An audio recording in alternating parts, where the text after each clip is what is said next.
नमस्कार। आज हम भारत के एक ऐसे राष्ट्रपति की बात करने जा रहे हैं जिनका कार्यकाल सत्ता की ताकत से ज्यादा विचारों की गहराई के लिए जाना गया। जी हाँ, हम बात करेंगे डॉक्टर सर्वपल्ली राधाकृष्णन की और उनके 1962 से 1967 के राष्ट्रपति कार्यकाल के उन पहलुओं को खंगालेंगे जिनके बारे में अक्सर बात नहीं होती, पर जिन्होंने हमारे लोकतंत्र पर एक बहुत गहरी छाप छोड़ी। सोचिए, शपथ लेने के ठीक बाद उन्होंने ये एक वाक्य कहा और बस यही एक लाइन उनके पूरे कार्यकाल का सार बन गई। ये सिर्फ एक बयान नहीं था, ये अपने आप में एक पूरा दर्शन था। उनका मानना था कि राष्ट्रपति का पद शक्ति का केंद्र नहीं बल्कि राष्ट्र के विवेक का संरक्षक है। और बस यही सोच हमारी आज की पूरी बातचीत का आधार है। तो उनके इस दर्शन को समझने के लिए हम 5 पड़ावों से गुजरेंगे। सबसे पहले देखेंगे कि राष्ट्रपति के विवेक से उनका मतलब क्या था। फिर जानेंगे कि संकट के समय में उन्होंने नैतिक नेतृत्व कैसे दिखाया। इसके बाद लोकतंत्र के प्रहरी के तौर पर उनकी क्या भूमिका रही। फिर देखेंगे कि पद पर रहते हुए भी उनका प्रभाव कितना व्यापक था। और आखिर में एक दार्शनिक राष्ट्रपति के रूप में वो हमारे लिए क्या विरासत छोड़ गए। तो चलिए शुरू करते हैं सबसे पहले और सबसे बुनियादी सवाल से, राष्ट्रपति का विवेक। आखिर डॉक्टर राधाकृष्णन ने इस पद को देखा कैसे?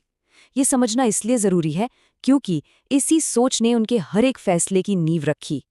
और यहीं से जन्म होता है नैतिक राष्ट्रपति मॉडल का। उनके लिए प्रेसिडेंट का काम सिर्फ फाइलों पर साइन करना या रबर स्टैम्प बनना नहीं था। नहीं, उनका मानना था कि इस पद की असली शक्ति तो देश को एक नैतिक दिशा दिखाने में है, उसे बौद्धिक रूप से मजबूत करने में है।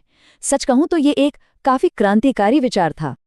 लेकिन देखिए, किसी भी दर्शन या सिद्धांत की असली परीक्षा तो संकट में ही होती है ना? तो आइए देखते हैं कि जब देश पर युद्ध और आपातकाल जैसे खतरे मंडराएं, तब डॉक्टर राधाकृष्णन का ये नैतिक नेतृत्व कितना कारगर साबित हुआ। 1962 की लड़ाई के दौरान वो सशस्त्र बलों के सुप्रीम कमांडर थे, लेकिन उन्होंने एक बिल्कुल अलग रास्ता चुना। उन्होंने वॉर स्ट्रैटेजी में कोई दखल नहीं दिया, बल्कि वो लगातार सेना प्रमुखों से बात करते रहे, उनका मनोबल बढ़ाते रहे और रेडियो पर देश से क्या कहा कि ये समय आक्रोश का नहीं बल्कि आत्मसंयम का है, ये ताकत का नहीं विवेक का प्रदर्शन था। फिर आया 1962 का राष्ट्रीय आपातकाल। अब ये एक ऐसा वक्त होता है जब सरकार को बहुत सारी असाधारण शक्तियां मिल जाती हैं, लेकिन डॉक्टर राधाकृष्णन एक प्रहरी की तरह खड़े रहे। उन्होंने ये सुनिश्चित किया कि ये शक्तियां लोकतंत्र पर हावी न हो जाएं। उन्होंने इस बात पर जोर दिया कि संसद की आवाज सुनी जानी चाहिए और नागरिकों के अधिकार पूरी तरह से खत्म नहीं किए जा सकते। और फिर 1965 के भारत-पाकिस्तान युद्ध के दौरान उनका एक और शक्तिशाली संदेश सामने आया। युद्ध में भी मनुष्यता नहीं मरनी चाहिए। बस ये एक वाक्य उनके पूरे नेतृत्व का निचोड़ था। उनके लिए कोई भी संकट इतना बड़ा नहीं हो सकता था कि हम अपनी इंसानियत ही भूल जाएं। तो देश बाहरी खतरों से तो निपट ही रहा था, पर असली चुनौती तो घर के अंदर भी थी। अब देखते हैं कि डॉक्टर राधाकृष्णन ने भारत के लोकतंत्र की रक्षा एक प्रहरी के तौर पर कैसे की। 1964 में प्रधानमंत्री नेहरू के निधन ने देश को एक मुश्किल चौराहे पर लाकर खड़ा कर दिया। एक लीडरशिप वैक्यूम था, एक शून्य था, और किसी भी नए लोकतंत्र के लिए ये एक बहुत बड़ा संकट हो सकता था। लेकिन डॉक्टर राधाकृष्णन ने देखिए कितनी खूबसूरती से स्थिति को संभाला। उन्होंने फौरन सभी राजनीतिक दलों से बात की, प्रशासन को स्थिर रखा और लाल बहादुर शास्त्री की नियुक्ति के साथ सत्ता का एक शांतिपूर्ण हस्तांतरण सुनिश्चित किया। ये वाकई भारतीय लोकतंत्र के लिए एक निर्णायक पल था। अब बात करते हैं राष्ट्रपति शासन की, जो किसी भी राष्ट्रपति के हाथ में एक बहुत बड़ी शक्ति होती है। उनके समय में कई राज्यों में राजनीतिक अस्थिरता का माहौल था, लेकिन उन्होंने इस शक्ति का इस्तेमाल करने में गजब का संयम दिखाया। उनके लिए ये हमेशा हमेशा आखिरी विकल्प था, क्योंकि वो संघीय संतुलन को यानी राज्यों की अपनी स्वायत्तता का सम्मान करने को बहुत अहमियत देते थे। देखिए, किसी भी कानून को आखिरी मंजूरी देना राष्ट्रपति का काम होता है, पर यह सिर्फ एक औपचारिकता नहीं है। डॉक्टर राधाकृष्णन ने इसे बहुत बड़ी जिम्मेदारी समझा। उन्होंने कभी किसी राजनीतिक दबाव में काम नहीं किया, और जब भी शिक्षा, रक्षा या पब्लिक मोरालिटी से जुड़ा कोई भी बिल उनके पास आता था, तो वो उसकी बहुत बारीकी से जांच करते थे। चलिए, अब उनके प्रभाव के उस दायरे को देखते हैं जो सिर्फ राष्ट्रपति भवन की दीवारों तक सीमित नहीं था। एक ऐसा प्रभाव जिसने देश के बौद्धिक और सांस्कृतिक माहौल को भी एक नया आकार दिया।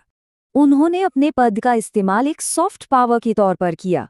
उन्होंने राष्ट्रपति भवन को सिर्फ एक सरकारी इमारत नहीं रहने दिया, बल्कि उसे एक ऐसा सेंटर बना दिया जहां विचारों और संस्कृति का संगम होता था।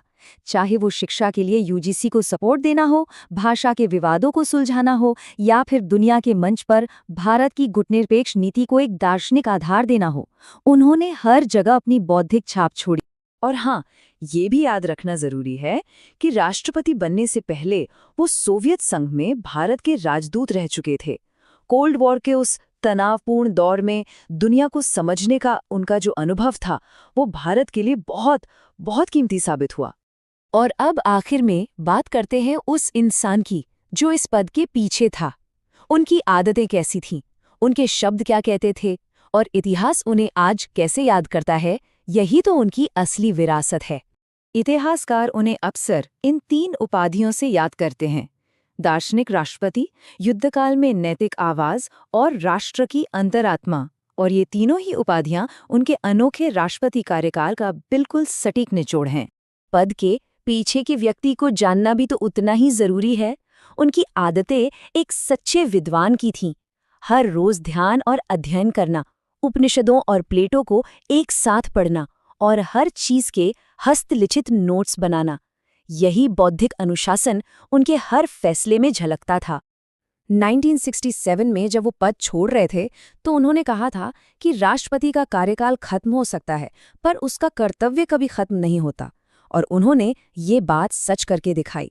पद छोड़ने के बाद भी वो लेखन और शिक्षा के जरिए देश की सेवा में लगे रहे।